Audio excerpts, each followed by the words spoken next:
Hello everyone. Welcome to the another episode of Tips, the IPER podcast show. You all are aware, IPER means excellent academics, excellent placement opportunities. पर ये होता कैसे है? बिना stake holders के ये possible नहीं है.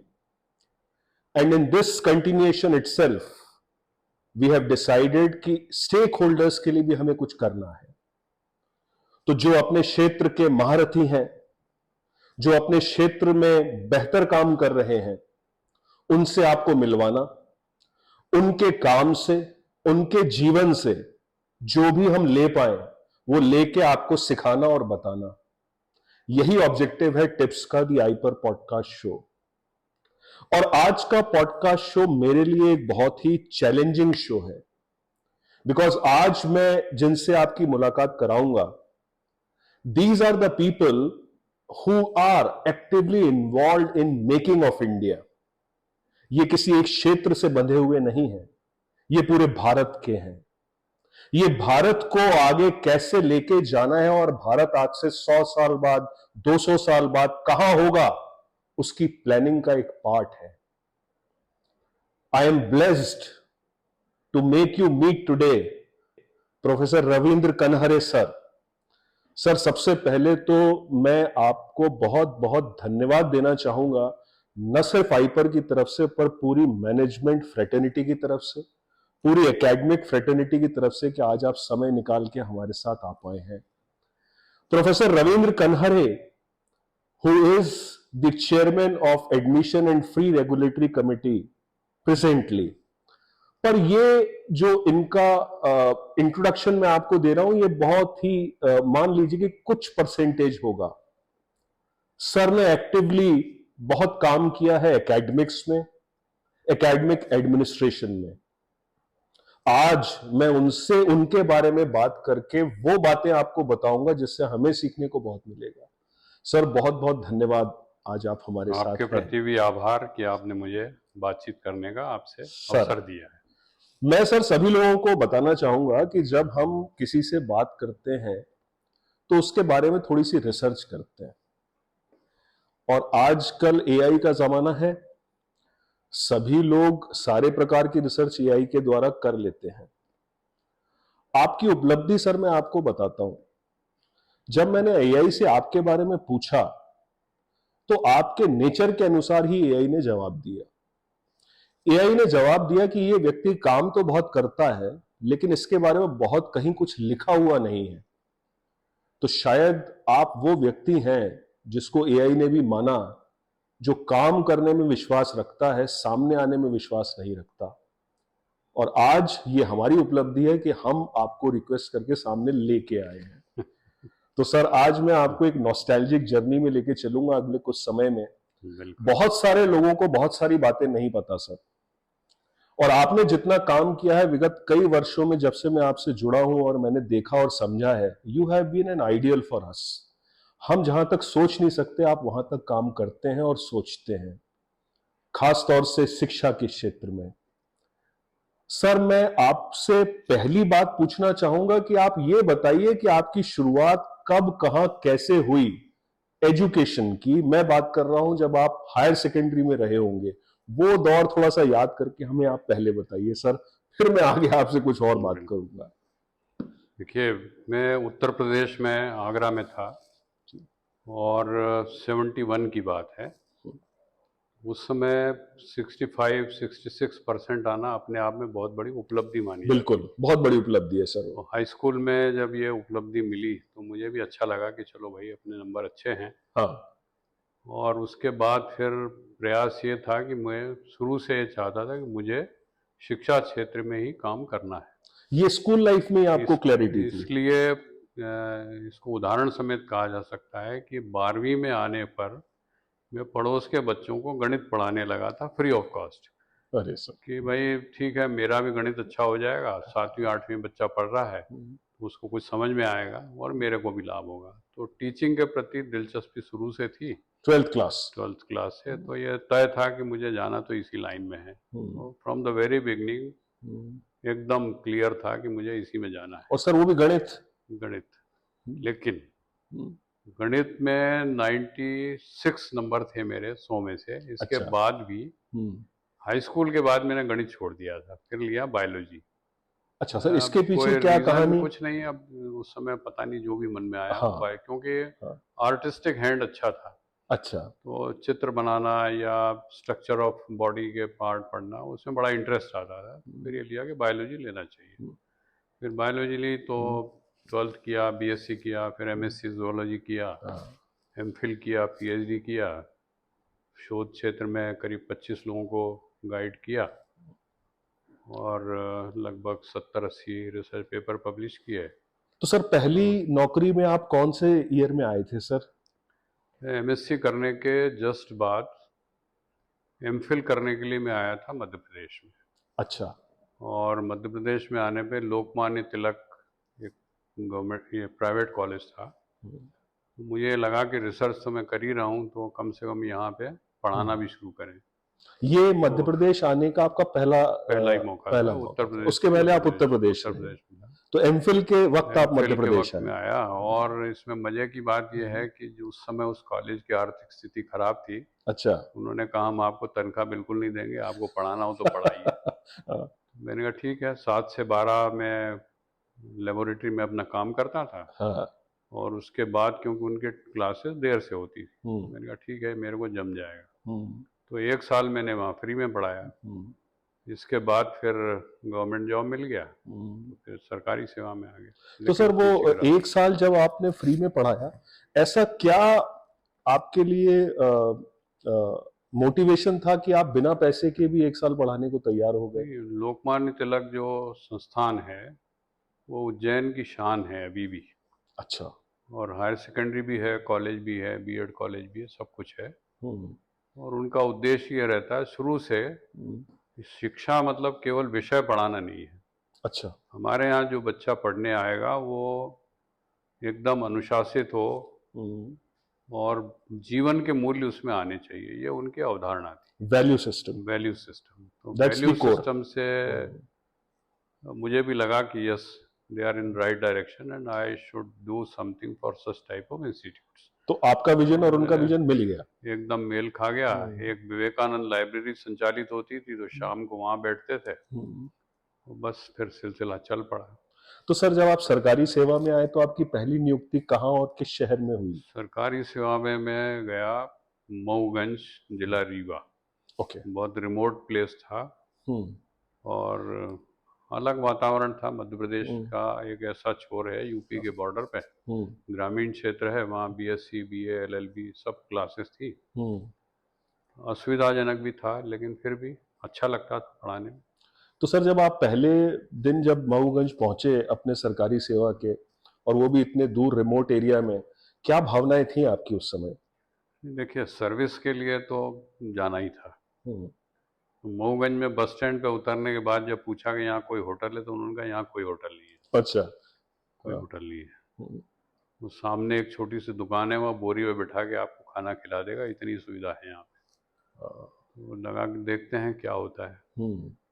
फिर कॉलेज में पहुँचे, हम्म। तो बच्चे तो आते ही थे क्लास में, हम्म। अच्छा लगता था। हम्म। फिर उनकी उत्सुकता भी थी, मुझे भी लगा कि ग्रामीण क्षेत्र में काम करने का स्कोप बहुत है। ओके। हम्म। तो पढ़ाई शुरू हो गई, हम्म। तो 2-3 साल वहाँ रहा। उसके बाद फिर मैं पीएचडी सबमिट करना थी मुझे, तो मेरा हम्म। रजिस्ट्रेशन चूंकि उज्जैन से था, विक्रम से, तो हम्म। इसलिए फिर मैं आ गया हम्म। बड़वानी। हम्म। और बड़वानी में आके फिर ये भी जनजाति क्षेत्र था, हम्म।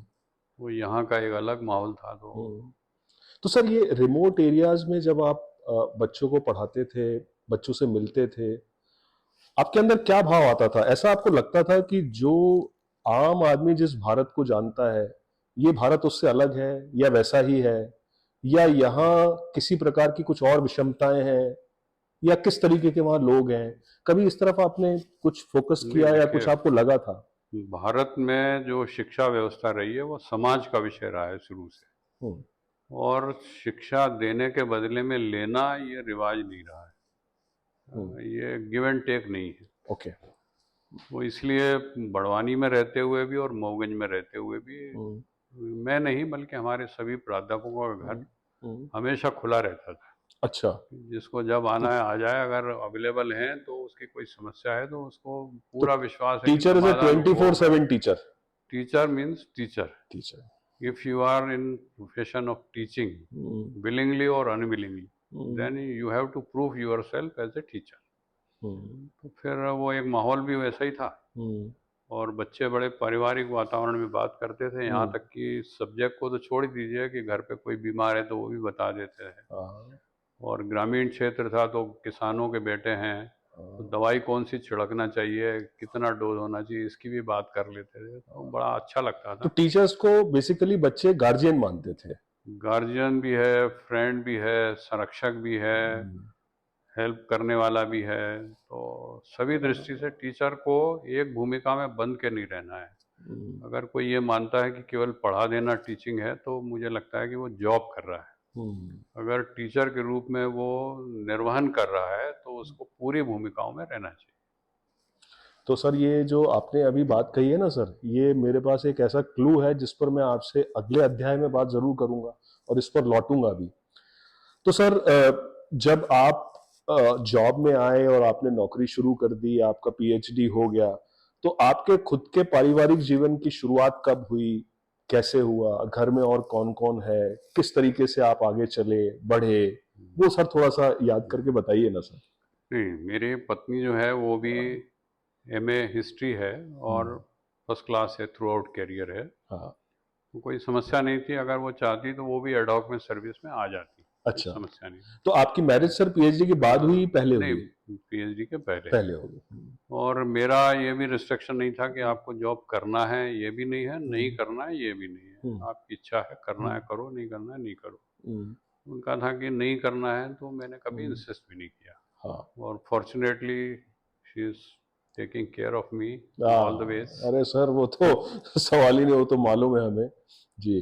तो सर बाकी आपके फैमिली में व्हाट अबाउट योर किड्स, वो क्या कर रहे हैं, कहाँ हैं? बेटा है, सॉफ्टवेयर इंजीनियर है, हम्म, वो पूना में काम कर रहा है। हम्म, बेटी है, उसने भी हॉस्पिटल मैनेजमेंट में एमबीए किया है, हम्म, बेंगलोर में काम कर रही है। हम्म, दोनों अपनी जगह बहुत अच्छा काम कर रहे हैं। हम्म, और बहुत छोटी जगह से निकल के, बड़वानी जैसी जगह से निकल के आज पूना और बेंगलोर में अपने आप को एस्टेब्लिश किया है, तो हाँ। मुझे लगता है कि उन्होंने तो सर वही ऐसी वही जगह मेरी इन्वेस्ट सोच की। है, वो आपसे मैं जो पूछना चाह रहा था कि आप ऐसी ऐसी जगहों पर आपने काम किया है, और जैसा लगता है कि आप तो हमेशा अपने ही काम में व्यस्त रहते होंगे, तो आपने कैसे टेक केयर किया कि बच्चे भी उसी ट्रैक पर, आपके परिवार के खुद के बच्चे पहुंचे और आगे बढ़े, और कैसे उनको आपने मैनेज किया? उनकी भी तो कई बार इच्छा होती होगी कि हम किसी बड़े शहर में जाएं, बड़ी जगह पढ़ाई करें, तो आपने कैसे मैनेज किया ये, क्योंकि स्कूल लेवल तक तो वो आप ही के साथ रहे होंगे।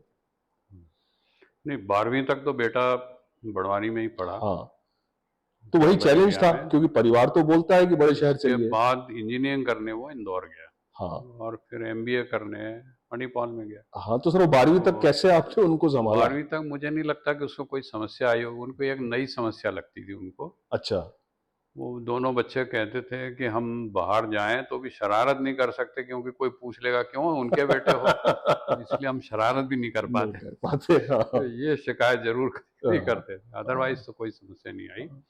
टीचर्स जो थे बड़वानी में स्कूल में बहुत हाँ, अच्छे थे, बहुत अच्छा। डेडिकेटेड थे। हम्म, हम्म, और अभी भी हैं। हम्म, भले ही वो जनजाति क्षेत्र है, लेकिन ये बड़ी अच्छी बात है कि वहाँ जो शिक्षक वर्ग है हम्म, वो एक्स्ट्रा क्लास खूब लेता है। हम्म, जैसा मैंने शुरू में कहा कि किसी को कोई प्रतिबंध नहीं है। हम्म, बड़े शहरों में प्रोफेसर के पास जाना मिलना बड़ा मुश्किल रहता है, और एक डिस्टेंस मेंटेन यस, करते हैं। वो तो है सर। लेकिन हमारे यहाँ बड़े अनौपचारिक रूप से घर आ जाते थे। हम्म, अभी भी मिलते हैं बच्चे, बड़ा अच्छा लगता हाँ। है उनसे बात करके। तो सर जैसा मुझे जानकारी है कि आप एमपीपीएससी में कंट्रोलर एग्जामिनेशन भी रहे, ये जर्नी क्या थी सर, कैसे आप वहां पहुंचे, क्या आपने टीचिंग से हट के आप एकेडमिक एडमिनिस्ट्रेशन की तरफ गए, व्हाट हैपेंड, कैसा हुआ ये जी, सब? ऐसा हुआ था कि मैं गर्ल्स कॉलेज बड़वानी में प्रिंसिपल था उस समय। जी। और कुछ एक पेपर पीएससी का हम्म, लीक हो गया था, आयुर्वेद का। ओके। तो जो उस समय इंचार्ज रहे होंगे उनकी कुछ इंक्वायरी चल रही होगी, तो हम्म, एक ऐसी ज़रूरत थी कोई विश्वसनीय आदमी वहाँ पे हो।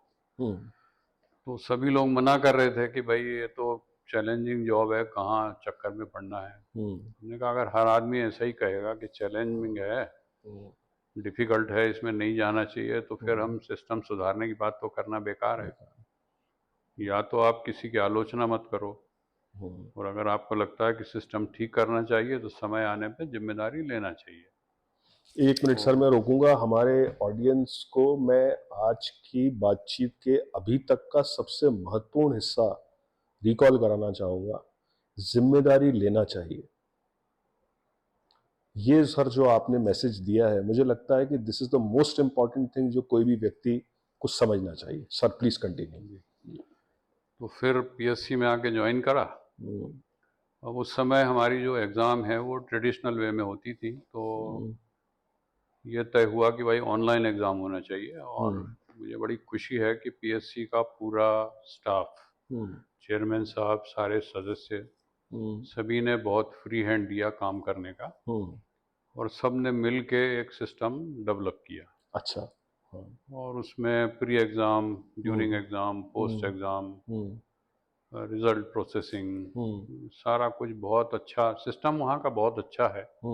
और मुझे बड़ी खुशी है कि हमारी जो मध्य प्रदेश पीएससी है वो देश की किसी भी पीएससी की तुलना में ज़्यादा पारदर्शी, चैलेंज के साथ मैं ये कह सकता हूँ कि ज़्यादा पारदर्शी है, समयबद्ध है, बहुत अच्छे प्रतिबद्ध लोग हैं।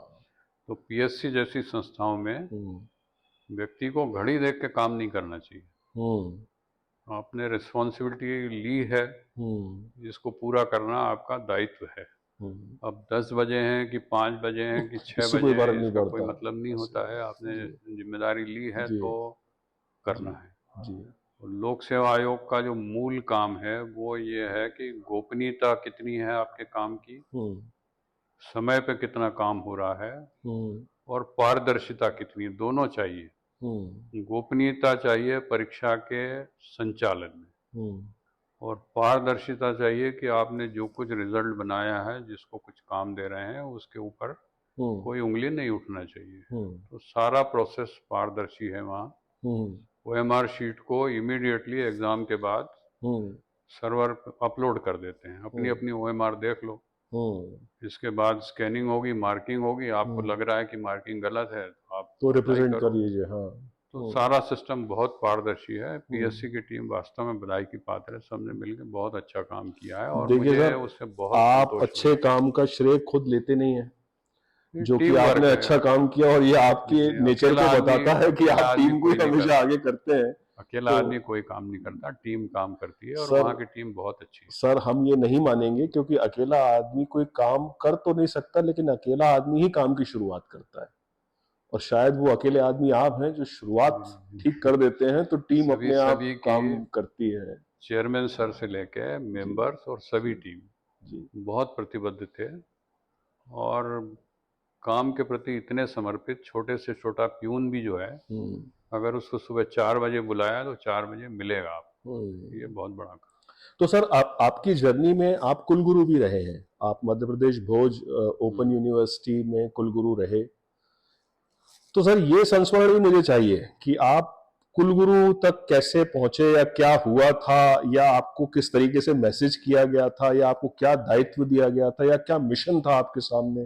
वो जर्नी सर थोड़ा आप हमसे शेयर करेंगे, क्योंकि लोगों को उसके बारे में ज्यादा जानकारी नहीं है कि आप किस मिशन के तहत वहां थे। देखिए, लोक सेवा आयोग में काम करना बहुत संतुष्टि देने वाला था, क्योंकि इतने एग्ज़ाम ड्यू थे, सही समय पे हुए, और जो ऑनलाइन एग्ज़ाम शुरू हुए उसका तो बहुत ही अच्छा रिजल्ट आया। एक बात हो गई।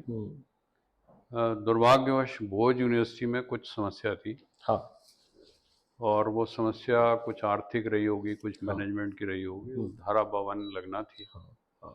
और धारा 52 में सरकार की ओर से नियुक्ति होती है। तो मेरे पास मैसेज आया कि आपको आज ही वहाँ ज्वाइन करना है, कुलपति के रूप में। तो सर मैं यही होल्ड करूंगा। जब ये मैसेज आपके पास आया, आपका पहला भाव क्या आया? आपने क्या सोचा, क्या विचार एकदम से आपके दिमाग में कौन था? देखिए, हर व्यक्ति की एक महत्वाकांक्षा होती है, और होना भी चाहिए। महत्वाकांक्षा नहीं होगी तो समाज उन्नति नहीं करेगा। सही। और शिक्षा क्षेत्र में कुलपति का जो पद है वो सबसे सम्मानीय पद माना जाता है। हम्म तो एकदम से कोई ऐसी अवसर आता है, हम्म निश्चित रूप से प्रसन्नता होती है, हम्म हम्म, इसमें कोई छिपाने की बात ही नहीं। हाँ हाँ ये था कि भाई क्यों धारा 52 लगी है, इसका अर्थ है कि वहाँ कोई क्राइसिस हुआ होगा। हाँ, ये सेकंड थॉट आया होगा आपके तो दिमाग में। क्राइसिस है हाँ तो क्राइसिस मैनेजमेंट भी है। हाँ। तो हमको तो ये देखना है कि भाई क्यों धारा 52 लगी है हम्म और जिस कारण से लगी है उसको दूर करने का उपाय करना है, ये मिशन है। हम्म और कोई भी यूनिवर्सिटी हो, हम्म उसके कुलपति का पद जो है केवल एकेडमिक लीडर का भर नहीं है, हम्म उसको पूरा मैनेजमेंट देखना है। हम्म एक बात है, हम्म स्टाफ से संपर्क, विद्यार्थियों से संपर्क, उनकी हम्म समस्याओं को सुनना। हम्म एयर कंडीशन कमरे में बैठ के हम्म, कुलपति काम नहीं कर सकते। नहीं सर, जब बिल्कुल तक ठीक है वो सर। सबसे मिलेंगे नहीं तब हम्म तक उसको समस्या नहीं मालूम पड़ेगी। तो हम्म मुझे लग रहा था कि कुलपति के रूप में हम्म यही काम मुझे करना है। तो हम्म पहले तो धारा 52 क्यों लगी है उसको देखना है हम्म और उसकी उत्पत्ति के कारणों को निराकरण करना है। तो हम्म उसी मिशन को लेके मैंने हम्म भोज में ज्वाइन किया हम्म और पर्याप्त संतुष्टि भी है, प्रसन्नता की है हम्म, कि सरकार की अपेक्षाओं के अनुसार काम आपने हो कहा पाया हो। वो तो सर हम लोगों ने देखा पढ़ा, उसमें तो आपके कार्यकाल में जो सरकार की मंशा थी वो आपने ए टू जेड वैसा ही उसको करके दिया, वो तो सभी को विजिबल था। पर सर जो चैलेंजेस आपने महसूस किए हों as academic leader, being vice chancellor of a university, and that too sir वो एक ओपन यूनिवर्सिटी थी, तो उसके अपने खुद के चैलेंजेस भी अलग तरीके के होते हैं।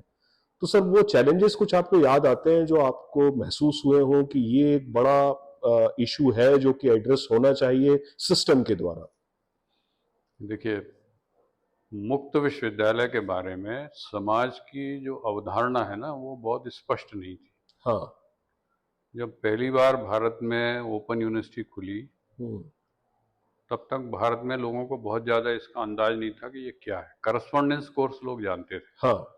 लेकिन ओपन यूनिवर्सिटी कैसे काम करती है ये नहीं मालूम था। हम्म भोज यूनिवर्सिटी के बारे में भी मेरा सोचना यही है कि लोगों के मन में ऐसी अवधारणा थी कि भाई जो ट्रेडिशनल सिस्टम में पास नहीं हो पा रहा हम्म तो वो ओपन सिस्टम में चला जाए। प्लान बी माना गया उसको। प्लान बी माना गया, जबकि ऐसा नहीं है। ओपन हम्म यूनिवर्सिटी का जो पर्पज है वो रीच टू अनरीच, यस, जहाँ रीच टू कुछ अनरीच, अनरीच, यस। ओके। जहाँ हायर एजुकेशन सिस्टम नहीं पहुँच पाया है या जो डिप्राइव्ड क्लास है, हम्म बालिकाएं हैं जिनको शिक्षा के संसाधन नहीं मिल पा रहे हैं, हम्म या ऐसे लोग हैं जो जॉब में आ गए हैं डिग्री नहीं पूरी कर पाए, उनके लिए ओपन यूनिवर्सिटी होती हम्म है। इसको भूल कर हम्म लोगों ने पहले ये मान लिया कि ओपन यूनिवर्सिटी का मतलब है कि सरलता से परीक्षा पास करना। हम्म इस कंसेप्ट को दूर करने में समय लगा, ओके। लेकिन सबसे बड़ा काम एक ये किया गया कि हमारे जो सेंटर थे वो थे पहले स्कूल में, अच्छा। और स्कूल में होने से जो प्रतिबद्धता होनी चाहिए परीक्षा के संचालन की वो नहीं हो पा रही थी। हम्म ये किया गया कि भाई यूजीसी का इसी बीच सौभाग्य से एक नियम भी आ गया कि हाँ। ओपन यूनिवर्सिटी के सेंटर वहीं हो सकते हैं हम्म जो किसी विश्वविद्यालय से अटैच हो। अच्छा। तो सरकार को लिखा गया कि ये हम्म सारे केंद्र जो हैं हम्म महाविद्यालयों में होना चाहिए। हम्म और शासन ने उस बात को माना और हम्म फिर बाद में हम्म सारे जो सेंटर थे वो कॉलेज में हो। हम्म नए कोर्स भी प्रारंभ किए गए। हम्म और ओपन यूनिवर्सिटी में सबसे बड़ी एक समस्या ये रहती है कि हम्म जो स्टूडेंट सपोर्ट सिस्टम होता है वो हम्म मजबूत होना चाहिए। हम्म तो डैशबोर्ड पर हमको प्रतिदिन दिखना चाहिए कि किस बच्चे ने कंप्लेंट दर्ज की है, अच्छा। उसको स्टडी मटेरियल मिला कि नहीं मिला, हम्म उसका रिजल्ट डिक्लेयर हुआ कि नहीं हुआ, हम्म मार्कशीट में कोई त्रुटि रह गई है। हम्म तो ओपन सिस्टम में हर 6 महीने में एग्ज़ाम हो रही है, हम्म तो जो आज एनईपी में हम आज कर रहे हैं वो हम्म ओपन यूनिवर्सिटी में तो पहले से है पहले से है।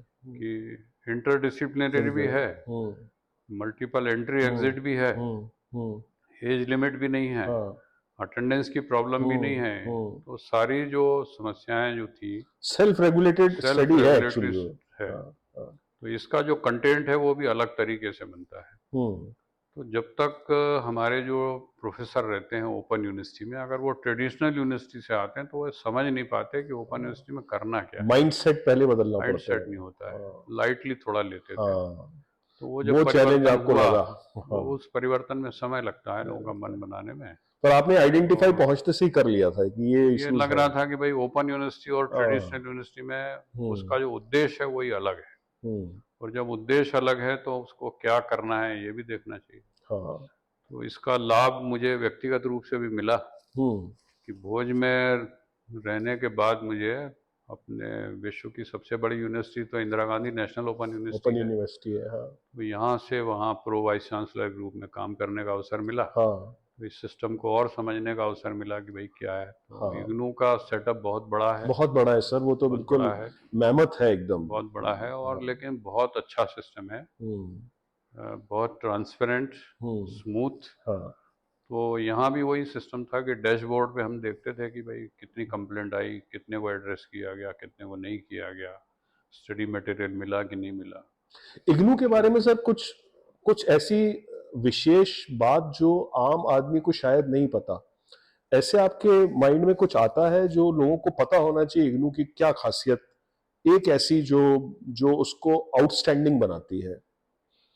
देखिए, इग्नू के जो पाठ्यक्रम है ना, पूरे वर्ल्ड वाइड उसको बहुत सम्मान से देखा जाता है। Okay, recognition is great. Recognition grade है। जितने भी कंटेंट बने हुए हैं उसका प्रोसेस बहुत अच्छा है इग्नू का।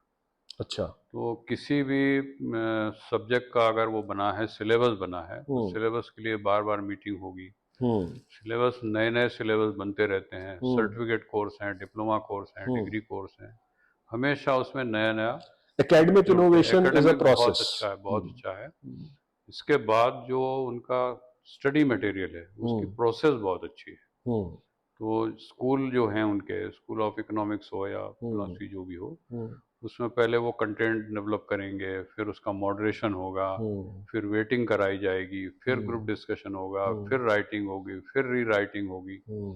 तो इतने बार वो मॉडिफाई होके जब प्रिंट होके आता है, हम्म। तो कंटेंट इतना अच्छा रिच है होता कि है, वो हाँ। एक बार पढ़ना शुरू करो तो उसमें इंटरेस्ट आने लगता है इंटरेस्ट, बच्चे। बहुत जागरूकता, अच्छा है, बहुत मतलब वो अच्छा थोड़ा है। सा और मोटिवेट करता और है। इग्नू का जो कंटेंट है वो यूपीएससी के जो बच्चे आईएएस की तैयारी करते हैं वो उसको बहुत पढ़ते हैं। Is it? खास तौर पे इकोनॉमिक्स, पॉलिटिकल साइंस, सोशोलॉजी का जो बीए का सिलेबस है, बीए पार्ट 1, 2, 3 का, यूपीएससी के तैयारी करने वाले बच्चे उसको बहुत पढ़ते हैं। मतलब उसको मानकर चलते हैं कि फंडामेंटली बहुत स्ट्रांग बहुत है अच्छा वो। है, बहुत अच्छा मतलब बना किसी भी सब्जेक्ट के फंडामेंटल्स आपको पढ़ने हो तो दैट वो स्टडी उसको मटेरियल पढ़ना ही पड़ेगा। Is great. जैसे कि हमने ऐसा भी सुना था कि एनसीईआरटी की भी बहुत सारी बुक्स यूपीएससी के बच्चे पढ़ते हैं, तो शायद इग्नू को भी उसी तरीके से वो देखिए, मटेरियल को लेते हैं। एनसीईआरटी की जो बुक है वो हाँ। 12th लेवल की है। हाँ। उससे बहुत कुछ होता है लेकिन सब हाँ। नहीं होगा, हाँ, क्योंकि बेसिक्स तो। यूपीएससी हो या हाँ। पीएससी हो, हाँ। ये सिलेक्शन के बजाय प्रोसेस ऑफ एलिमिनेशन है। एलिमिनेशन है, बिल्कुल क्योंकि जो बिल्कुल। पार्टिसिपेंट हैं उसमें बहुत ज़्यादा है, हम्म। तो डिफ़िकल्टी लेवल बढ़ता है। हम्म। तो डिफ़िकल्टी लेवल बढ़ेगा तो कंटेंट भी वैसा देखना पड़ेगा। हम्म। इसलिए जो यूपीएससी के सीरियस तैयारी करने वाले हैं वो वो इग्नू का उसको कंटेंट स्टडी पढ़ते करते हैं। और सर मेरी जानकारी में तो शायद ऐसा भी है कि इग्नू के टेस्ट सेंटर्स बहुत सारे देशों में भी हैं। मतलब आप किसी भी हैं, बहुत दुनिया के जगह है। कोने में होंगे तो आपको हुँ, अपना कोर्स खत्म करने में कोई दुविधा असुविधा नहीं है। देखिए, ये भी एक है। ऐसा है कि जो हमारे दूतावास हैं, हम्म। वहीं पे इसके सेंटर रहते हैं, exam centre. O that's great. और जो सिस्टम है वो उसकी बहुत अंदर की बात करना उचित नहीं है, लेकिन ट्रांसपेरेंसी से पेपर भेजा जाता है, हाँ। वापस इवैल्यूएशन के लिए आता है, स्टैंडर्ड्स पूरे मेंटेन है। मेंटेन है। और इसके अलावा स्टडी सेंटर भी हैं, अफ्रीका के कुछ अलग सेंटर हैं, हम्म। काफ़ी देशों में हैं, और बहुत अच्छा चलता है। मतलब दूतावास एक कांटेक्ट पॉइंट तो है ही, कॉन्टेक्ट पॉइंट है जहां ही। से आप, and it's a great idea sir. Hmm, मतलब पूरे देशों में एक साथ पहुंच बनाने का इससे बेहतर आइडिया क्या हो सकता है कि आप दूतावास के थ्रू उसी के थ्रू उसको है। अप्रोच कर सकते हो। बिल्कुल। तो आई थिंक वो जो टेन्योर आपका रहा उसमें भी आपने ओपन एजुकेशन और डिस्टेंस एजुकेशन को बहुत नए माइलस्टोन्स तक पहुंचाया। ये मैं ऐसा तो नहीं कहूँगा कि मैंने वो तो पहुँचाया है, आपकी सर मॉडेस्टी है। उसको यस। सिस्टम को समझना हाँ। और सिस्टम में जो समयानुकूल परिवर्तन है वो करना, हाँ। वो हम सब ने मिलके किया। हाँ। फिर वही बात, अकेला कोई आदमी नहीं काम करता, लेकिन सर ये फैसला तो आप हमें करने दीजिए और हमारे ऑडियंस को कि आपने क्या क्या कर लिया वो हम खुद जज कर पा रहे हैं, और आप नहीं मानेंगे अंत तक, हमें पता है। वो तो ठीक है। तो सर एमपी मध्य प्रदेश फी रेगुलेटरी कम आप उसमें हैं कमीशन में, तो कमिटी में, तो सर ये एक बहुत ही चैलेंजिंग जॉब है, बिकॉज मैं ऐसा मानता हूं कि प्राइवेट सेक्टर एजुकेशन में बहुत हद तक फाइनेंशियल एडवांटेज के लिए होता है, और इस चीज का बैलेंस बना के रखना कि जो प्राइवेट इंस्टीट्यूशंस हैं वो फाइनेंशियली कैपेबल भी हों, लेकिन जो बड़ा मैंडेट है कि बच्चों के ऊपर कोई या उनके पेरेंट्स के ऊपर कोई वित्तीय बोझ भी ना आए, इस मैंडेट को लेकर चलना एक बहुत बड़ा चैलेंजिंग जॉब है। तो आप जब से यहाँ पहुंचे हैं और आपने इस पद को संभाला है 2020 से, तो मेडिकल एजुकेशन हो, टेक्निकल एजुकेशन हो, मैनेजमेंट एजुकेशन हो, फार्मेसी हो, एक्सेट्रा, बहुत सारा फील्ड है। आप किस मैंडेट के साथ यहाँ चले, और जब आप यहाँ आए और आज 2026 में इस जर्नी में आपने क्या पाया, और क्या आपने ऐसा किया है जो कि इस कोऑर्डिनेशन को बढ़ाए? देखिए, एएफआरसी का जो गठन है वो सुप्रीम कोर्ट के निर्देश के बाद सब जगह हुआ है, और सुप्रीम कोर्ट की जो गाइडलाइन है वो ये कहती है कि कोई भी शिक्षा संस्थान व्यवसाय नहीं है। ये एक बात हुई। राइट। दूसरा, शिक्षा में जो इन्वेस्ट कर रहा है तो फीस इतनी तो लेगा कि संस्थान चल सके, उसकी क्वालिटी मेंटेन हो। हाँ। तो क्वालिटी मेंटेन करने के लिए जो बेसिक रिक्वायरमेंट है उससे समझौता करके तो कोई भी कॉलेज नहीं चल सकता। करेक्ट। तो एएफआरसी का काम रेगुलेटर का है। तो रेगुलेटर के रूप में हमको ये देखना है कि अच्छी संस्थाओं को किसी तरह की क्षति ना पहुंचे, उनका जो वास्तविक व्यय है शिक्षा पे वो उनको ट्यूशन फीस के रूप में रिकवर होना चाहिए। लेकिन यदि कोई संस्था ढांचागत अधोसंरचना पे खर्च नहीं कर रही, वेतन पे व्यय नहीं कर रही, लाइब्रेरी नहीं बना रही और क्लेम करे कि हमारा खर्चा ज़्यादा है, वो नहीं, संभव नहीं है। तो प्राइवेट यूनिवर्सिटी हो या कॉलेज हो, ये ठीक है, अगर उसको व्यवसाय के रूप में चलाएंगे तो एक उद्देश्य अलग है। तो हम सभी लोग ये कहते हैं कि भाई शिक्षा संस्थान को शिक्षा संस्थान की तरह चलाइए जी, और भारत में शिक्षा का स्तर अच्छा रहे, इसके लिए जो कुछ करना पड़े, संसाधन जुटाना पड़े, वो जुटाइए। उस पे जो व्यय होगा वो फीस के रूप में मान्य होगा। हाँ। लेकिन जो गैर जरूरी खर्च अगर आप दिखाएंगे तो वो शिक्षा पे मान्य नहीं होंगे। तो 6 साल की इस जर्नी को ऐसा मानता हूँ कि कोई तनाव कभी हुआ नहीं। ऐसा कभी नहीं हुआ कि कोई बड़ी समस्या आई हो। सॉफ्टवेयर बना हुआ है। हाँ, मैं उसी पे आ रहा था सर, क्योंकि जितना मेरी जानकारी है आपने तो उसको इतना ट्रांसपेरेंट बना दिया है, सॉफ्टवेयर पूरा बना हुआ है और सारे संस्थान उसमें अपना डेटा की इन करते हैं और ऑटोमेटिकली वो सॉफ्टवेयर उनकी लॉजिकल फीस आपको कैलकुलेट करके दे देता है। ये थॉट सर अपने आप में एक बड़ा इनोवेटिव है, क्योंकि कुछ ऐसी चीजें होती हैं जहां पर इनोवेशन की गुंजाइश कम होती है, या होती भी है तो कोई करना नहीं चाहता। आपके मन में विचार पहली बार जब आया था तो आपको ऐसा महसूस नहीं हुआ कि ये चैलेंज है, शायद ये स्टेक होल्डर्स को मान्य ना हो? तो आपने कैसे इसका विचार किया और किस तरीके से आपने इसको आगे बढ़ाया? देखिए, टेक्नोलॉजी आज की दुनिया में बहुत डेवलप हो गई है और टेक्नोलॉजी हम सभी की क्रियाकलाप में सहायक है। अगर हम इसका उपयोग नहीं करेंगे तो फिर काम बनेगा नहीं। एक बात। अब हमको पहले ये देखना चाहिए कि भाई कौन सी टेक्नोलॉजी हम यूज़ करें और उसमें कितना फ्लेक्सिबिलिटी रहेगी। ओके।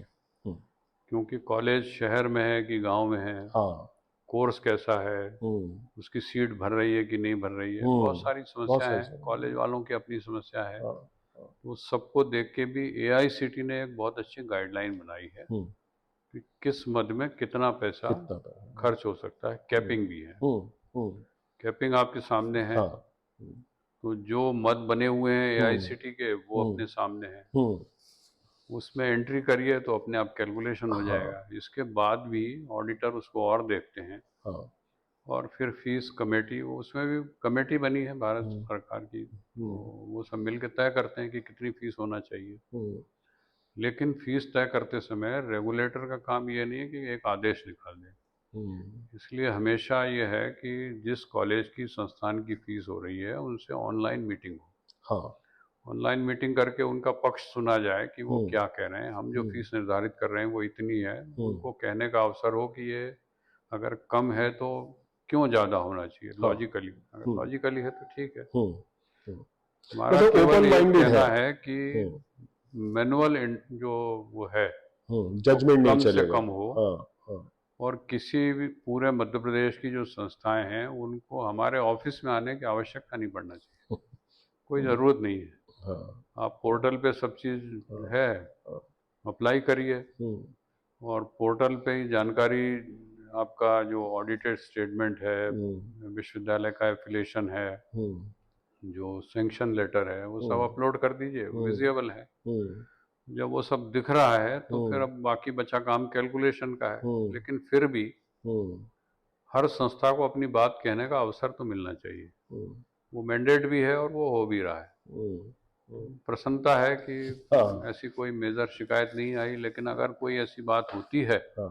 तो अपील का भी गुंजाइश है। नहीं सर, मेरा प्रश्न उसी से अगला जुड़ा हुआ है।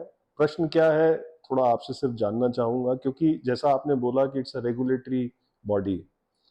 जहां भी रेगुलेटरी बॉडी होती है वहां शिकायतें बहुत होती हैं। शिकायतें किसकी? जो जिनको आप रेगुलेट करते हैं, यानी संस्थान।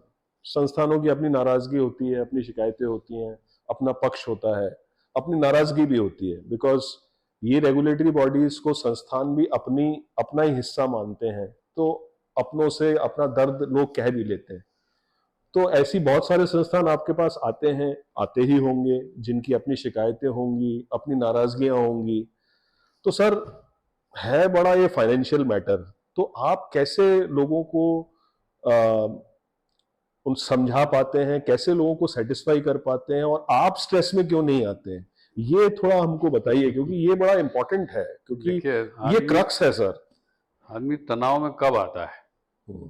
जब वो अपने हिसाब से कोई काम ऊपर नीचे करे, हाँ। है ना, तब उसको तनाव है। हाँ। या अगर आप थोड़ा सा भी झूठ बोल रहे हैं हाँ। तो आपको ध्यान रखना पड़ेगा कि कि अगली बार अगली मैंने दफा कब क्या क्या बोला बोला, था। पिछली बार क्या बोला। हाँ। हाँ। तो फीस का जो गणना है वो तो एकदम कैलकुलेशन सिस्टमेटिक है, है। हाँ। हाँ। कैलकुलेशन है। और इस कैलकुलेशन कोई भी करे, कितनी भी बार करे, रिजल्ट तो सेम आएगा। लेकिन संस्था में जो भी आता है वो पूरे सम्मान के साथ, मुझे नहीं लगता कि कभी ऐसा हुआ हो कि कोई आया हो और उसके साथ अच्छा व्यवहार ना हुआ हो। हाँ। तो सभी की बात ध्यान से, प्रेम से सुने। रेगुलेटर का काम है निष्पक्ष रूप से कार्य करना। लगभग ये न्याय जैसा कार्य है। तो न्याय वाला जब कार्य है तो न आप किसी के पक्ष में है, न किसी के विपक्ष में है, न किसी के भले के लिए न किसी के बुरे के लिए है। आपको तो जो कार्य दिया गया है कि गणना करके जो निर्धारण करना है वो करना है। हाँ। तो रिस्पॉन्सिबिलिटी अगर आपने ये ली है कि मुझे ये काम करना है, डेडिकेशन से करना है, तो फिर आपको उसी पे फोकस करना है बस। सर, मुझे मालूम है आप ना, मुझे इसके लिए थोड़ा आपको और पोक इन करना पड़ेगा, तब आप थोड़ा और मुझे बताएंगे। सर, ये तो पक्ष आपका है, आपके बारे में तो क्लैरिटी है, क्योंकि आपने कोई काम सिस्टमेटिक किया है, तो आपको कोई स्ट्रेस और तनाव नहीं होगा। मैं बात कर रहा हूं सर कि जो आता है व्यक्ति वो तनाव में होता है, बिकॉज कई दफा उसके मन के हिसाब से काम नहीं हुआ। आप उस तनाव को कैसे झेलते हैं और उसको कैसे संतुष्ट करते हैं? हम चूंकि एक मैनेजमेंट इंस्टीट्यूशन है, तो हम आपसे सीखना चाहते हैं, तो how to handle this type of situation, क्योंकि हमारे पास भी कस्टमर भी आता है, हमारे पास क्लाइंट भी आता है, और कई दफा वो हमारी सेवाओं से या प्रोडक्ट से सेटिस्फाइड नहीं होता। तो how to deal with that, मैं आपसे ये पूछ के मैं वो कुछ मैनेजमेंट लेसन निकालना चाह रहा हूं कि वो आप कैसे फिर उसको हैंडल करते हैं। ये तो पक्की बात है सर, नाराजगियां लेके लोग आते हैं जी। देखिए, अगर उनको लगता है कि उनके हित प्रभावित हुए हैं, हाँ। तो उनके मन में आक्रोश भी रहता है। हाँ। स्वाभाविक है। स्वाभाविक है। वो जब भी ऐसे लोग मिलने आते हैं तो मेरा हमेशा ये सोचना है कि भाई, अगर कोई अपनी बात कहने आया है तो उसको बिना रोक टोक किए उसकी पूरी बात को ध्यान से सुने, पहली बात। Management lesson number 2 on this.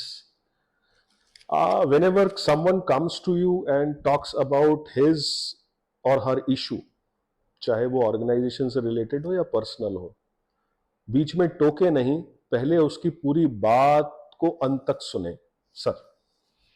अब जब आपने उसकी पूरी बात सुन ली, तब हम एनालाइज करें कि भाई हमारे पार्ट पे कैलकुलेशन में, निर्णय लेने में कोई गलती तो नहीं हुई है। Self check is the second tip which is there. Don't be confident, don't be over confident, don't be complacent कि आप सही होंगे। अगर सामने वाला कोई आपसे बात कर रहा है तो उस पर एक दोबारा आप अपने पक्ष को भी देखिए कि क्या आप सही हैं सर। अब हम अपना आत्मविश्लेषण करें, हमारी जो प्रोसेस है उसको देखें, और जब संतुष्ट हो जाएं कि हम सही हैं तो अपनी बात कहना है। अगर हमको लगे कि भाई कोई त्रुटि है तो उसको सुधारें। गलती को स्वीकार करना, इसमें कोई छोटापन नहीं होता है।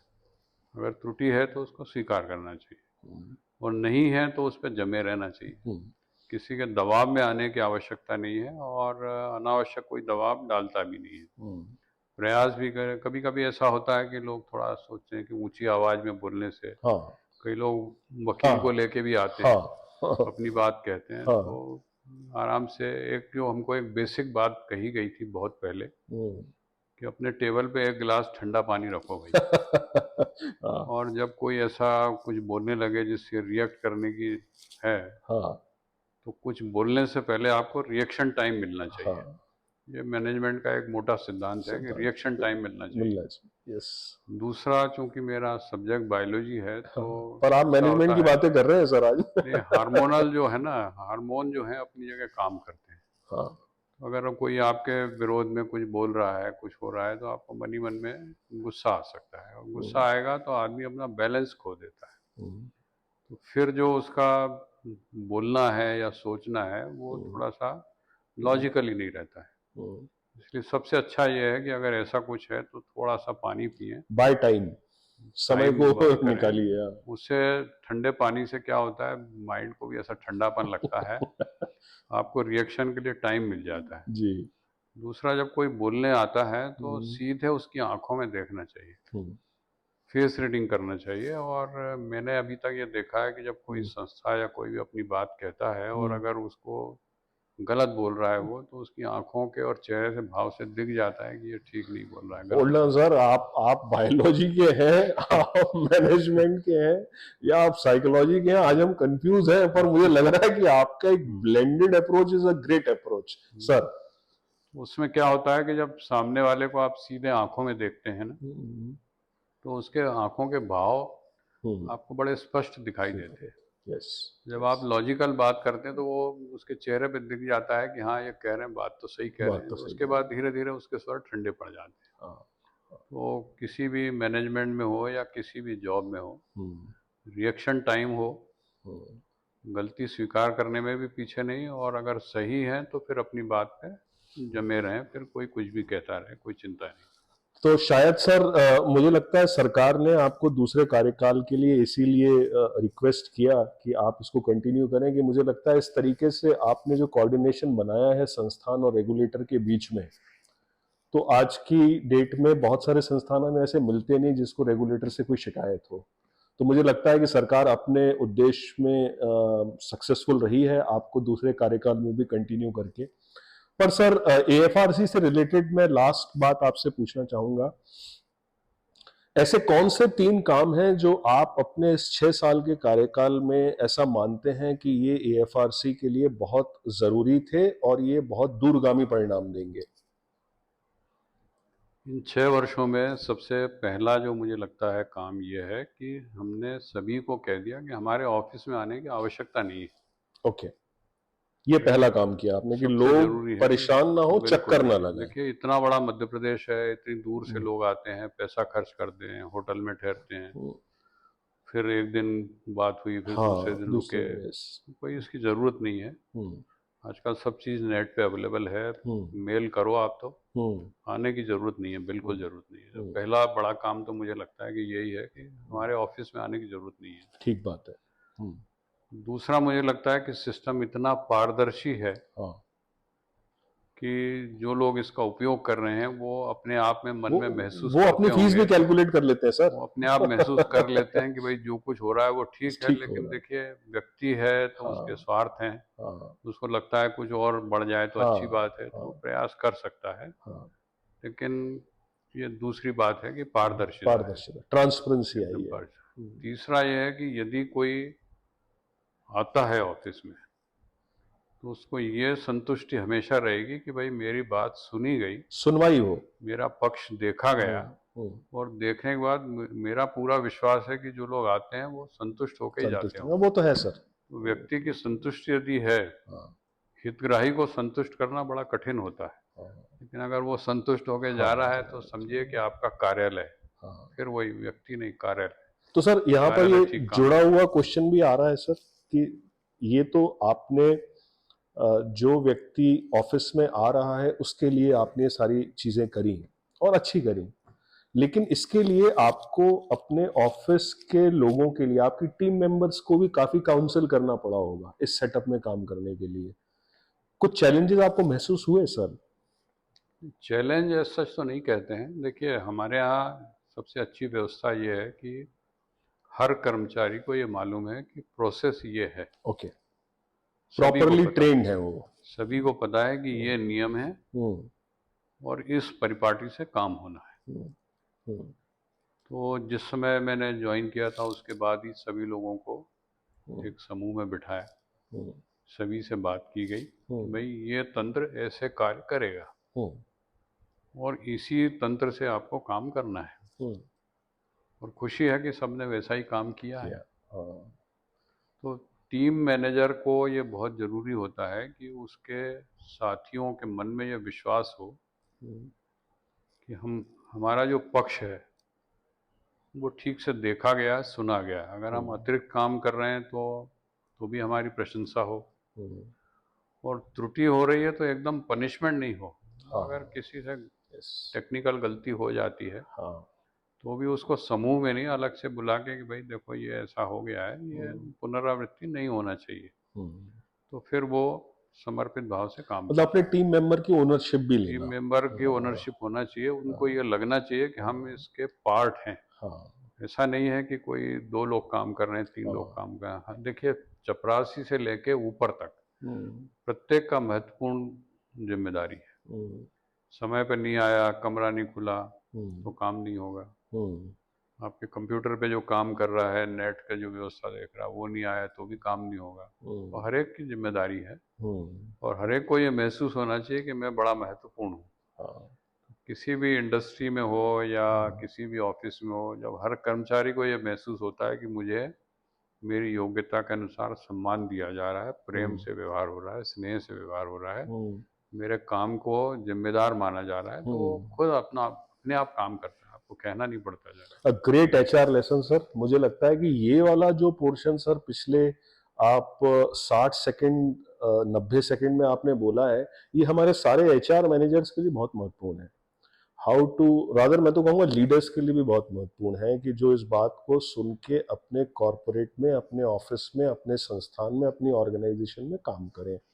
सर मैं अब तीसरे अध्याय की तरफ अंदर एंटर करूंगा, जो कि मुझे पता है सर कि आपके बहुत क्लोज टू हार्ट विषय है, जिसके लिए मुझे लगता है कि इंडिया में कोई अगर एक व्यक्ति को मैं इसका क्रेडिट देना चाहूंगा जो इतने सालों से इस चीज के पीछे पड़ के इसको यहां तक ले आया है, वो आप हैं सर। तो मैं हमारे ऑडियंस को बताना चाहूंगा कि एक बहुत ही इंपॉर्टेंट एस्पेक्ट हमारे एजुकेशन में अब चेंज हो रहा है, that is Indian knowledge system, भारतीय ज्ञान परंपरा। मैं जानता हूं सर इस थॉट के जनक आप हैं। अरे नहीं, मैं और आपको यहाँ रोकूंगा। जी, भारतीय ज्ञान परंपरा जो है हम्म, हजारों वर्षों से चलती आ रही हाँ, है, हाँ, बिल्कुल, ठीक है। जी, केवल फर्क ये हुआ है कि जितने गुलामी के वर्षों में हम्म, हमने अपनी परंपरा को भुला दिया है, हाँ, और पूरे देश में जब से राष्ट्रीय शिक्षा नीति आई है, हम्म, इस शिक्षा नीति के जो संरचनात्मक परिवर्तन है वो अपनी जगह है। हम्म, सबसे महत्वपूर्ण 2 काम हैं। हम्म, भारत की शिक्षा भारतीय दृष्टि से होना चाहिए, हम्म। और भारत की शिक्षा में भारतीय ज्ञान परंपरा होनी चाहिए। इस हाँ दिशा तो में सर, सभी लोग काम कर रहे नहीं हैं। सर मैं आपको रोकूंगा, आप अपना क्रेडिट कभी लेते नहीं है, मैं फिर भी आपने इसको हजारों साल पहले लगे वो अपनी जगह सब ठीक है, पर सच यही है कि इसके बारे में सोचना, सोचकर इसको कैसे एग्जीक्यूट किया जाए उसका प्लान बनाना, टीम इवॉल्व करना और आज उसको एग्जीक्यूट होते हुए देखना, ये एक बहुत बड़ा लंबा संघर्ष था सर जो आपने किया है। और आज से 2-3 साल पहले तक कोई इंडियन नॉलेज सिस्टम के बारे में बात नहीं कर रहा था। आज 2-4 साल बाद लोग उसको पढ़ रहे हैं। और मैं जानता हूं सर कि इंडियन नॉलेज सिस्टम को अगर आप एजुकेशन के अंदर ढालेंगे नहीं इंडिया में, सिलेबस में, सब्जेक्ट्स में, पेपर्स में, तो बहुत लंबा ये आगे जा नहीं पाता। तो आपने वो बीज बो दिया है सर कि इसका फल हर पढ़ने वाला व्यक्ति भारत में सालों तक खाएगा। सर ये थॉट आपके दिमाग में कब आया था फर्स्ट टाइम कि भारतीय ज्ञान परंपरा हमारे इसमें होना मैं चाहिए? फिर मैं स्पष्ट करूं, सर एनईपी की मूल अवधारणा भारतीय ज्ञान परंपरा को स्थापित करना है ठीक है।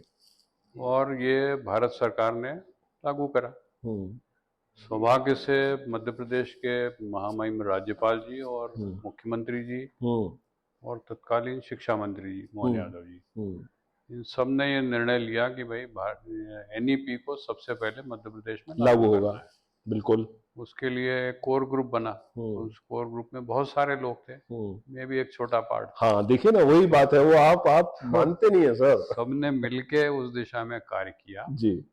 और सारे प्रोफेसर हमारे मध्य प्रदेश के, उन सबको जोड़ा गया।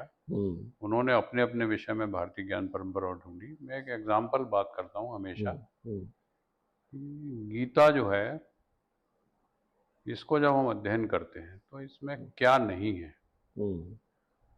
अगर हम सबसे बड़ा वो देखें कि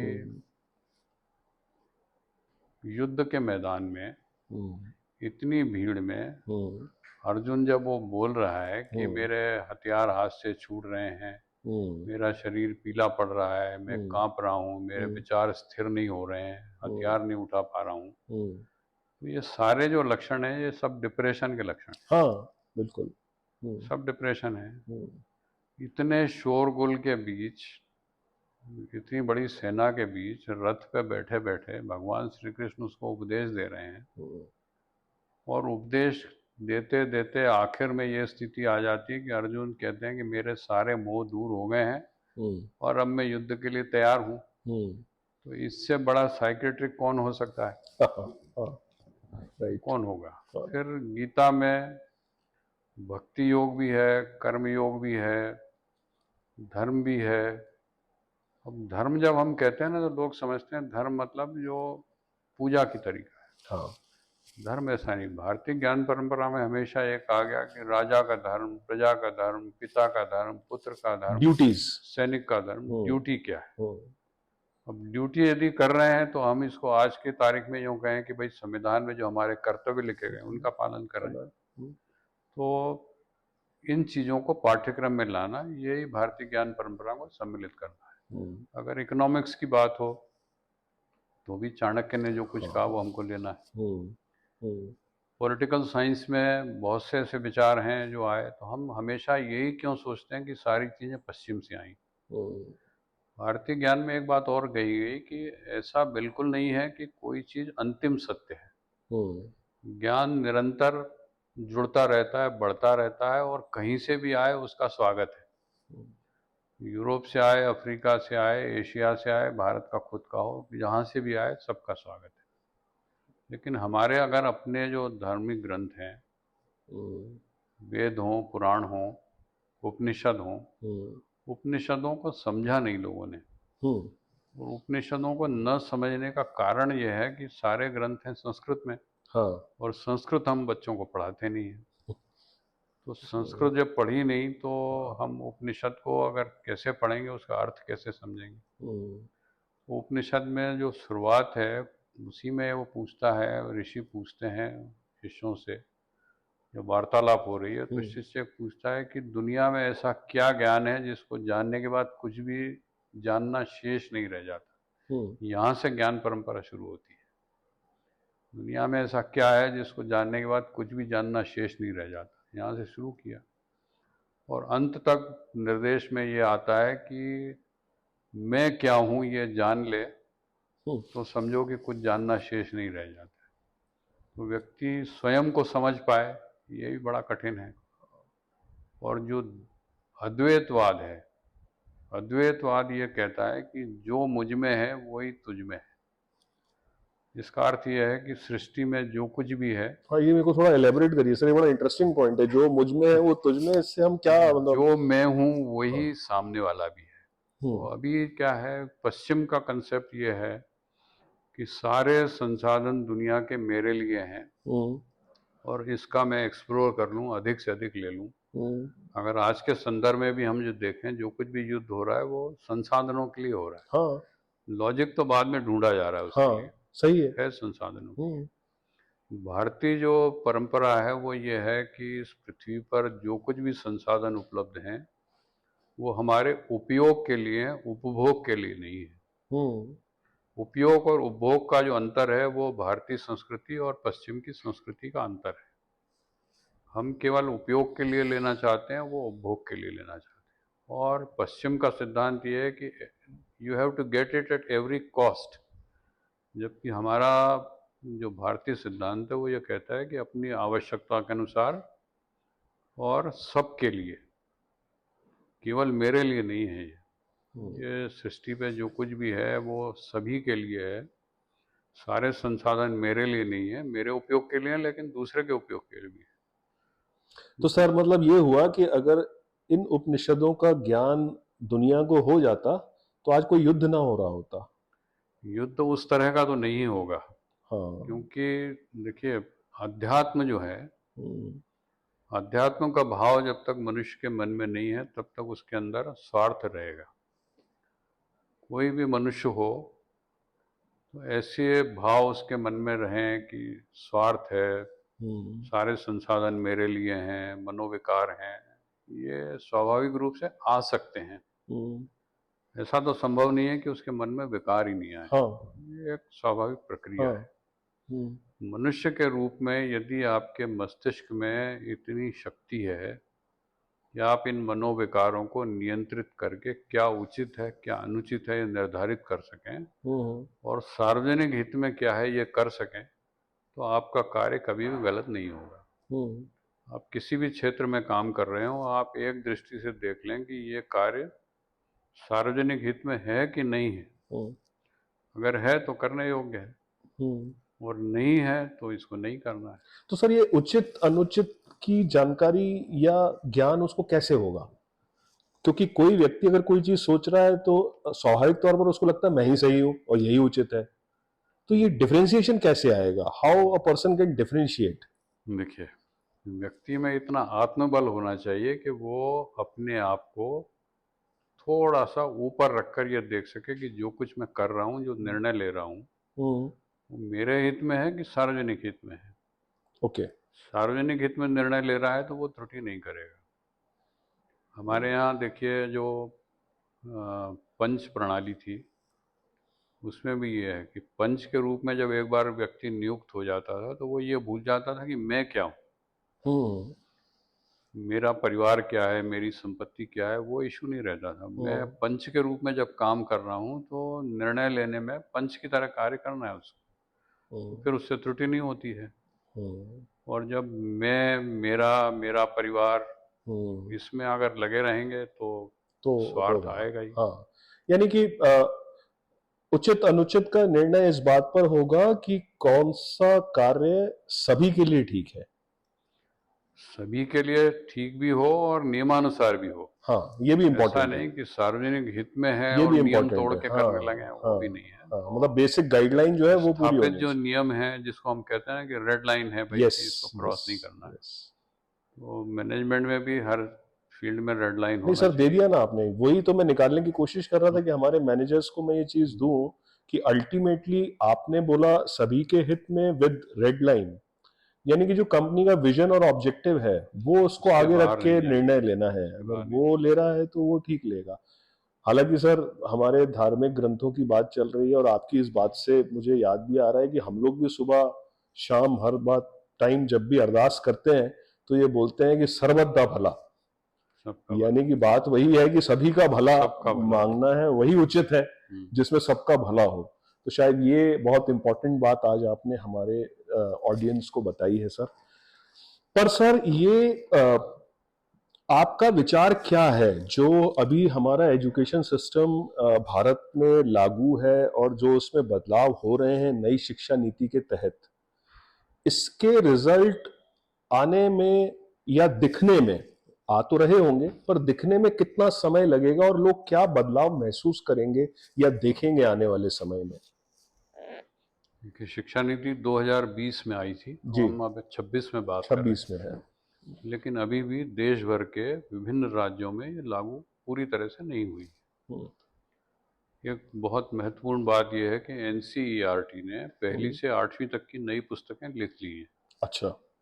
9वीं 10वीं 11वीं 12वीं की पुस्तकों का लेखन कार्य हो रहा है, हम्म, लेकिन ये एक निरंतर प्रक्रिया है, हर साल होगी। हम्म, इसी तरह से कॉलेज लेवल पे भी हो रहा है। हम्म, शिक्षा नीति के इम्पैक्ट देखने में हमको कम से कम अभी 8-10 साल लगेंगे। लगे। जो बच्चा आज पहली दूसरी में आया है, छोटी कक्षा में है, तो ये सिस्टम धीरे धीरे आगे बढ़ रहा है। हम्म, तो सारा जोर इस बात पर है कि दो तरह की शिक्षाएं रहती हैं। हम्म, एक कहलाती है विद्या, एक पराविद्या। अच्छा।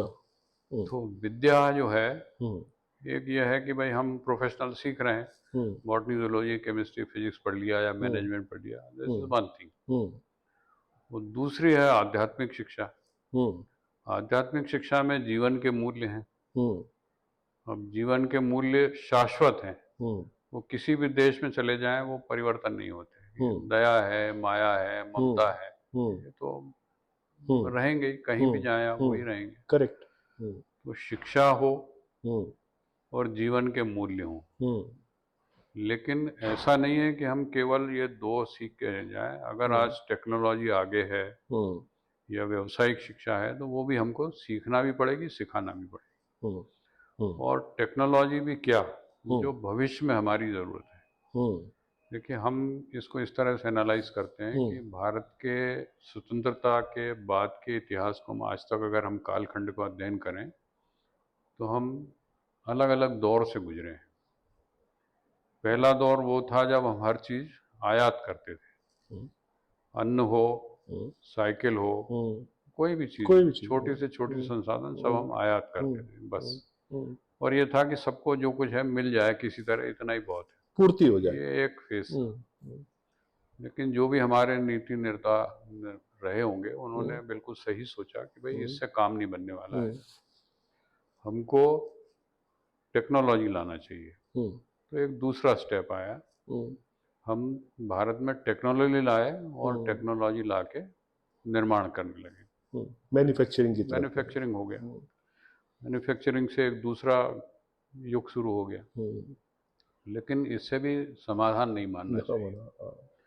टेक्नोलॉजी जो है हम हमारी विकसित करना चाहिए, हमारी आवश्यकता क्या है। हाँ। एक एग्जांपल आमतौर पे जो देता हूँ, जैसे ट्रैक्टर भारत में विदेश से आए, हम्म, तो बड़े ट्रैक्टर आए। हम्म, अब हमारे किसान की जोत जो है वो हाँ, 5 एकड़ की है, तो हाँ, 5 एकड़ में अगर वो महंगा ट्रैक्टर खरीद लेगा तो वो तो दिवालिया हो जाएगा। पुराएगा ही नहीं उसको, हाँ। हमको तो चाहिए छोटा ट्रैक्टर। हम्म, तो कृषि उपकरण हम क्या बनाएं जो हमारे किसान की पूर्ति करे, तब काम होगा। ये हम्म, छोटे स्तर पे बात हुई। हम्म, लेकिन टेक्नोलॉजी का तीसरा दौर जो आया, वो पहला था हम हर चीज़ को आयात करते थे। हम्म, दूसरा आया, हमने टेक्नोलॉजी आयात करी, निर्माण अपने यहाँ किया। हाँ। अब तीसरा दौर है कि टेक्नोलॉजी हमारी होगी और निर्माण भी हमारा ये होगा। प्रेजेंट की बात कर रहे हैं आप? ये प्रेजेंट की यहाँ बात आ है, गए हम लोग। लेकिन इससे भी पूरा नहीं होगा। हम्म, हमको भविष्य में ये देखना है कि टेक्नोलॉजी आज जो है वो अपनी जगह है, हम्म, 20 साल बाद क्या टेक्नोलॉजी होगी, उसमें हमको आज से हमारे साइंटिस्ट को काम करना है, और कर भी रहे हैं लोग। ऐसा नहीं है कि नहीं कर रहे हैं। देखिए, प्राकृतिक संसाधनों को एक सीमा है, हम्म, और टेक्नोलॉजी के बल पे ही हम ये सब इस चैलेंज को ठीक कर ठीक है पाएंगे। सर। मतलब अभी जो दौर है सर, पहले ऐसा कभी नहीं हुआ कि लोग 20-25 साल बाद का सोच के आज करें, पर ये दौर आपको आपको लग रहा है कि ये आ गया है, कि अब हम ऐसा समय करने आ लगे गया हैं? है कि हमारे आज के बच्चे जो विद्यालय में पढ़ रहे हैं, देखिए, एक जो टीचिंग मेथोडोलॉजी में अंतर आया है। हम्म, दुर्भाग्यवश पहले हमारे विद्यालयों में बोलने पे बड़ी पाबंदी थी। हाँ, किसी ने यदि कक्षा में कोई प्रश्न पूछा तो लोग उसको हतोत्साहित करते थे। हाँ, आमतौर पे। हाँ बिल्कुल।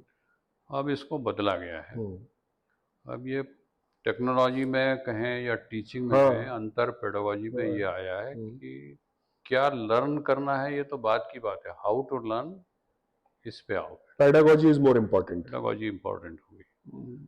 तो शैक्षणिक व्यवस्था जो नई है वो ये कहती है कि बच्चे को क्रिटिकल थिंकर होना चाहिए। अच्छा। जब हम्म। तक जो कुछ भी वो पढ़ रहा है उसको एनालिसिस करने की क्षमता नहीं आएगी। पहले वो जो कुछ पाठ उसके समक्ष रखा गया है किसी हम्म। भी विषय का हो, हम्म। उस पाठ को वो सुनेगा, हम्म। सुनने के बाद उसके ऊपर मनन करेगा, हम्म। मनन करने के बाद उसमें देखेगा कि इसका एप्लीकेशन क्या हो सकता है, हम्म। इसकी उपयोगिता आज क्या है, भविष्य में क्या होगी, और इसकी फिर कॉस्ट कटिंग कैसे होगी। यहाँ तक जाना चाहिए उसको। तब जाएगा, तब वो टेक्नोलॉजी हम्म। नई आएगी। हाँ। दूसरा, बच्चे को प्रोत्साहित करिए। जो छोटे छोटे बच्चे हैं, जैसे हम्म। अभी भारत सरकार ने जो एटीएल दी हैं, हम्म। 550 करीब एटीएल हैं, हम्म। और इस एटीएल अटल में टिंकरिंग अटल लैब की बात टिंकरिंग कर रहे लैब, हैं, उसमें हाँ। बच्चे बहुत अच्छा काम कर रहे हैं। बहुत अच्छा इनोवेटिव आइडिया, इनोवेटिव है सर, उसमें बहुत इनोवेटिव ज्यादा है। है, हाँ। और किस बच्चे के मन में कौन सा इनोवेटिव थॉट आ जाए ये आप पहले से प्रेडिक्ट नहीं कर सकते। हाँ। इसलिए उसकी बात को ध्यान से सुन के हाँ। और गाइड के रूप में जो उसके साथ हैं उनको बताना चाहिए कि इसको कैसे आप मॉडिफाई करो कि ये और अच्छा हो पाए। हाँ। तो टीचर की भूमिका जो है ना वो मेंटर की है। हाँ। केवल लेसन पढ़ा देना, इससे क्लास में पढ़ा देना, सिलेबस करा देना, एग्ज़ाम में उसके अच्छे नंबर आ जाना, ये पैमाना नहीं है।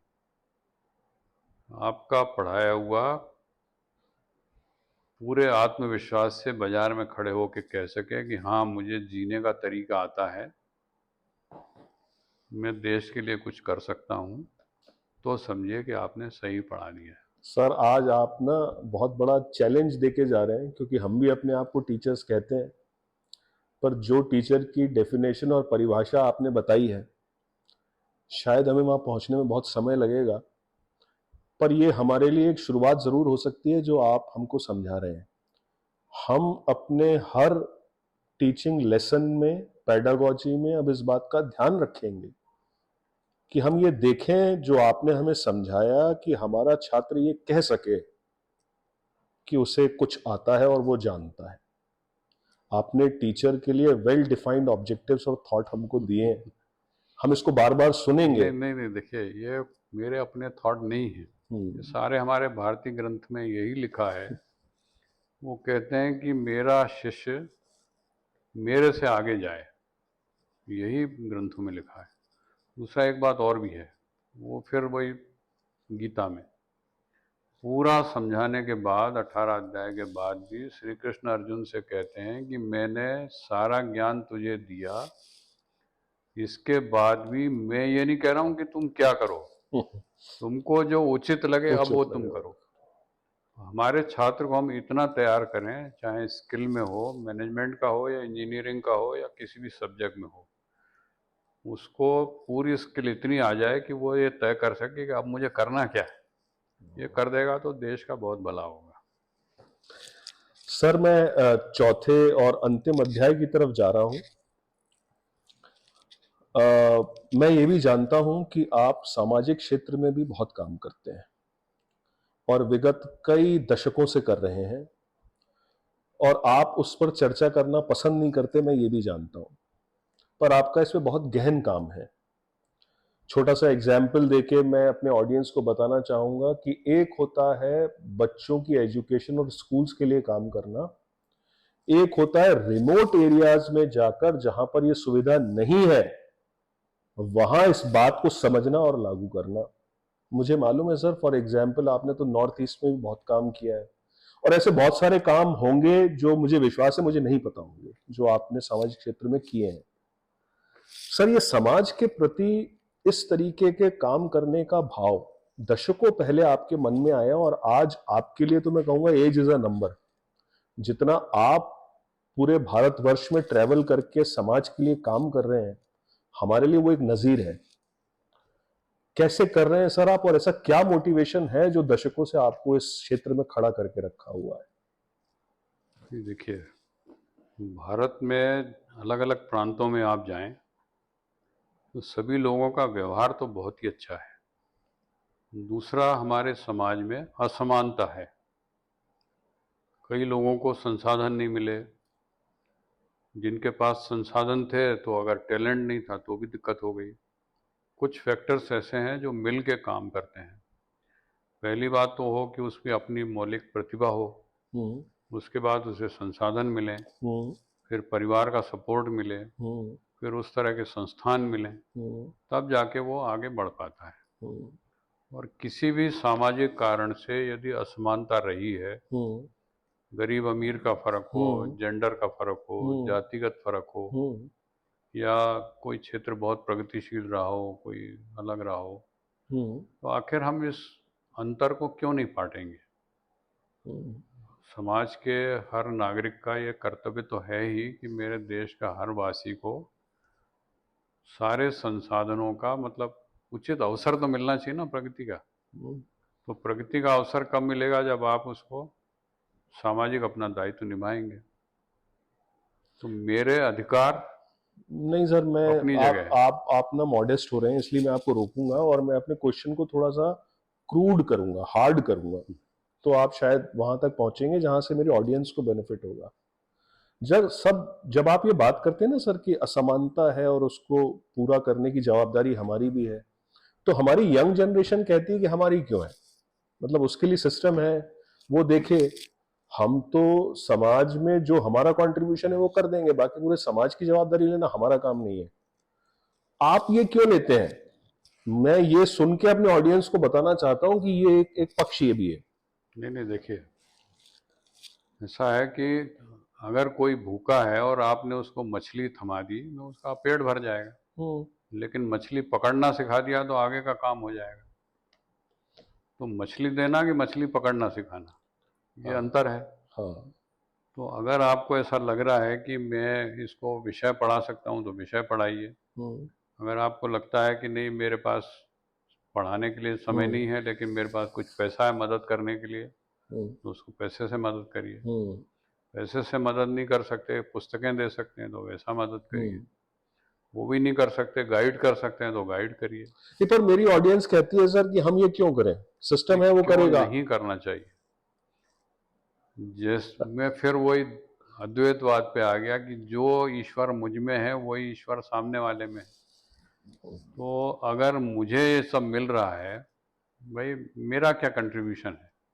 अगर कोई व्यक्ति किसी बड़े अमीर परिवार में जन्म ले लिया तो उसको सब चीज़ें बनी बनाई मिल गई, और एक बच्चे का जन्म बहुत दूर किसी छोटे से गांव में गरीब परिवार में हो गया, तो ये दोष उसका है क्या?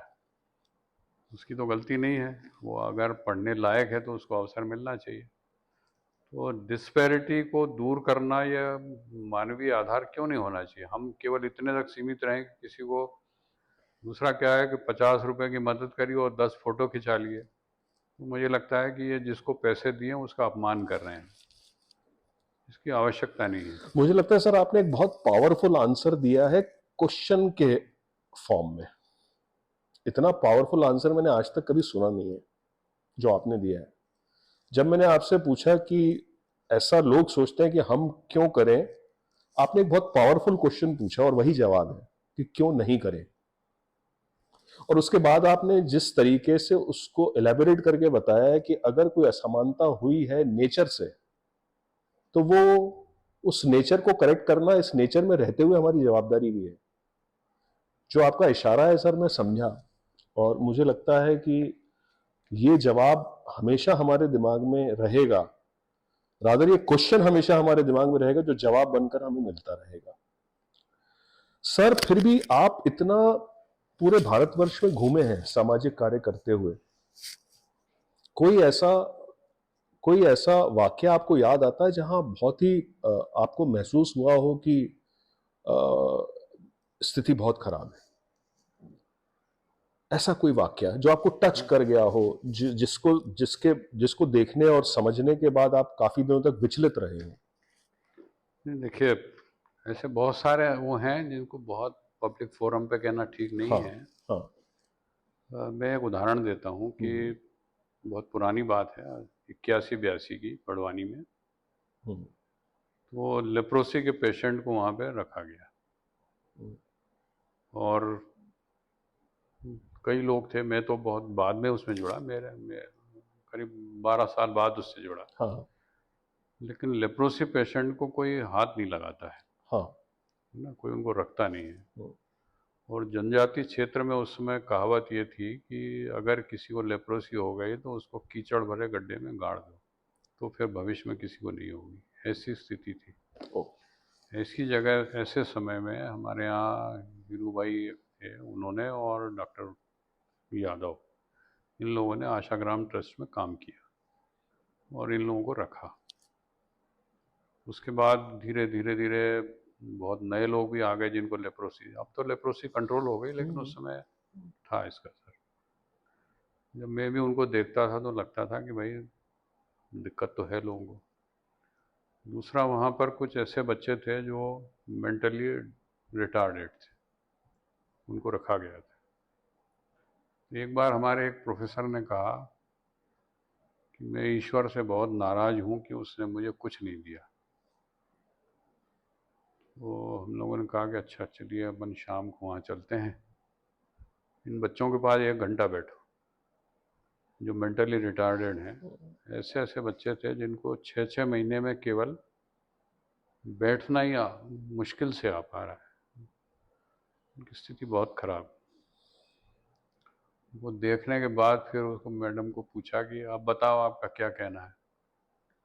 उसको देखने के बाद उन्होंने कहा कि नहीं, मुझे समझ में आ गया कि ईश्वर ने मुझे बहुत कुछ दिया है और न देने का अर्थ क्या होता है।